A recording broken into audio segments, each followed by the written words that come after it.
June 9th, the promised month of all things Destiny 2, the make or break copium of 2026. All eyes are on this update to see if it can actually turn the tide. But let's be real. This patch isn't going to magically transform the sinking ship that is Destiny 2 into a luxury yacht. June is Bungie's biggest month in years. It will literally decide the fate of the Destiny franchise in more ways than one. Every possible update, every scrap of news, every last detail drops in June. Call it Bungie's biggest gamble, or their quietly executed end-of-life plan. Either way, the stakes have never been higher. Now, let's rewind things a bit.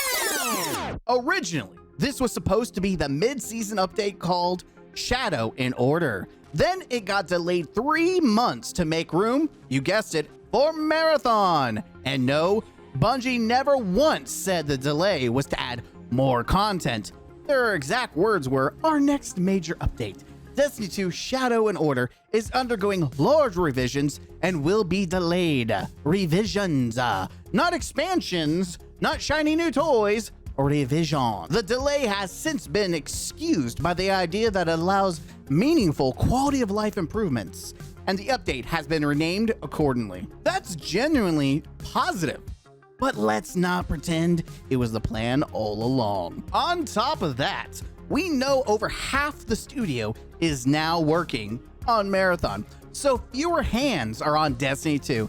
If the delay was truly about packing in more stuff, you'd think they'd throw more people at it, right? Funny how that works. Let's just call this update what it is. The, oh no, we accidentally set the house on fire, quick, grab the extinguisher update. The, let's catch up to where the game probably should have been a year ago update.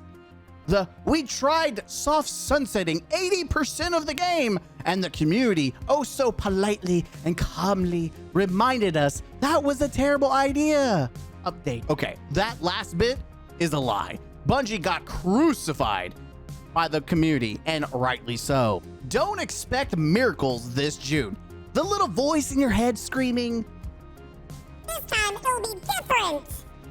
That's just copium with a fresh coat of paint. But every content creator is yelling, we're back, baby! Yeah, because their bank account is doing all the talking. Shocking.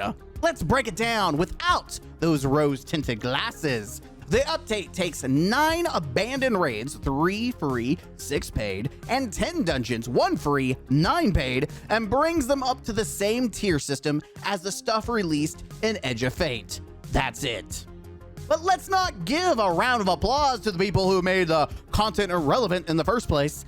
It's like the waiter who took away your perfectly cooked steak, served you plain tofu for 6 months, and then brought back the same steak with a sprinkle of seasoning and said, you're welcome.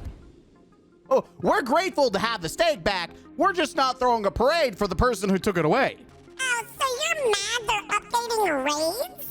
Bitch, please! You know that someone's gonna type that in the comments without watching the rest of the video. Raids and dungeons are the heart of Destiny for a lot of us.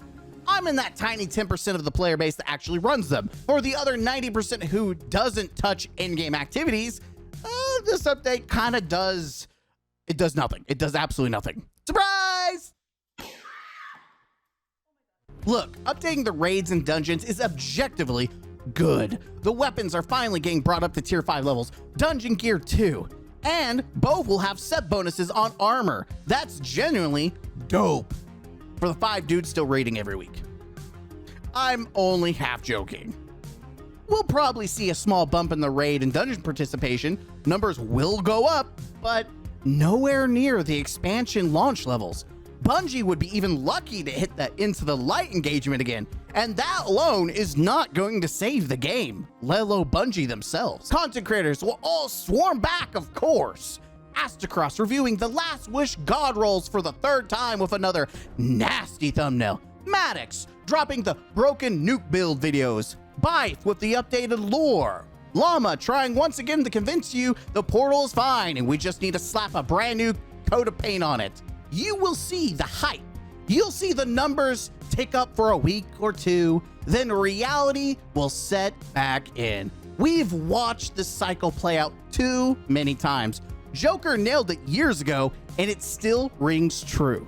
The people that told you it was A-O-fucking-K when you first showed it to them, and then made a YouTube video after YouTube video singing its praises, only to, what, a week or two later, make another video saying, yeah, you know what, we're quitting Destiny, and expecting a different outcome is the very definition of insanity. And here's the part that no one wants to say out loud. The massive majority of the player base still won't care, because raids and dungeons aren't their thing. It would have been nice if Bungie added an explore mode or something to bring more people in, but DMG has already confirmed nothing about the raid and dungeon structure is changing. No feats, nothing, nada. So yeah. We've also heard zero about the actual seasonal update being bigger or better.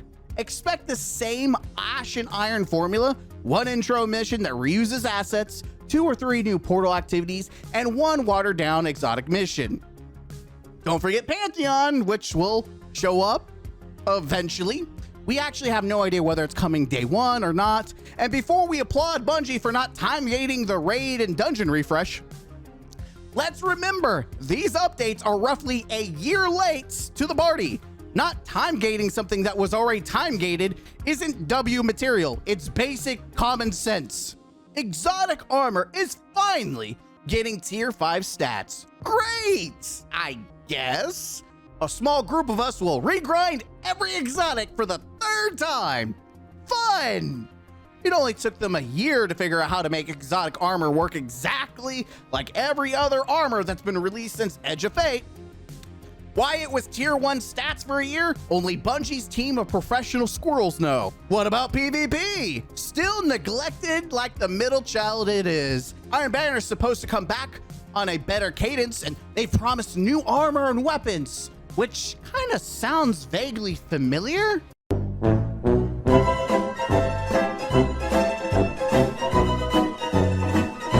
Sandbox changes? Sure. New maps? No. Returning maps? Nope. New modes? Who knows? If you've been waiting for Bungie to finally show some love to PvP again, well, the copium is strong with this one. Gambit?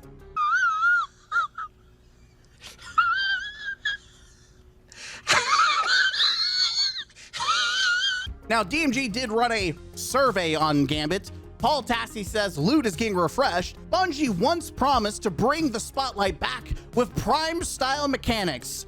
We'll see. I'll believe it when it happens. And Into the Light style revival? Well, there's zero indication of that right now. The biggest issue plaguing the game, the portal, still isn't going anywhere. They're just adding more modifiers to it.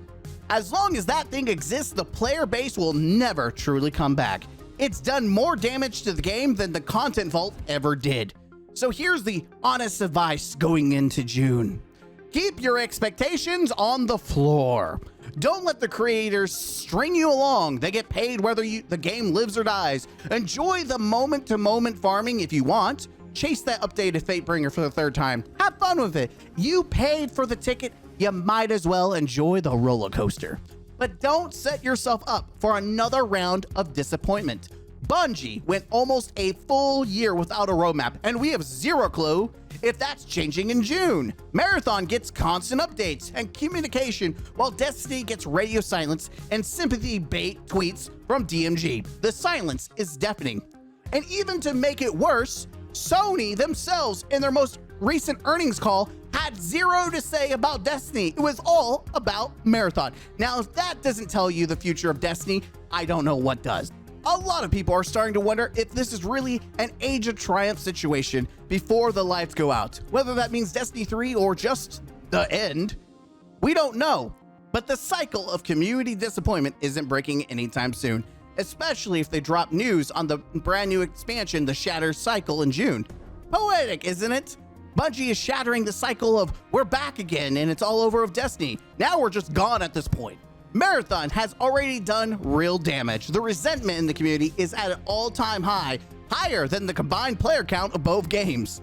I still love Destiny, and I still hop in and enjoy raids and dungeons, and I will probably jump in with a refresh one last time.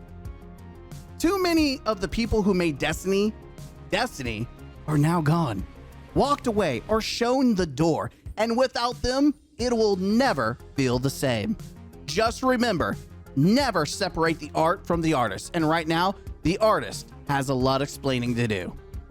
I don't want the game to die, I just don't have faith that Bungie is still the hero that we need to actually save it. Or maybe the truth is, Bungie never could save it. So I'll see you in June, Guardians. But make sure you keep your copium in check. And as always, don't forget to game out. Huzzah!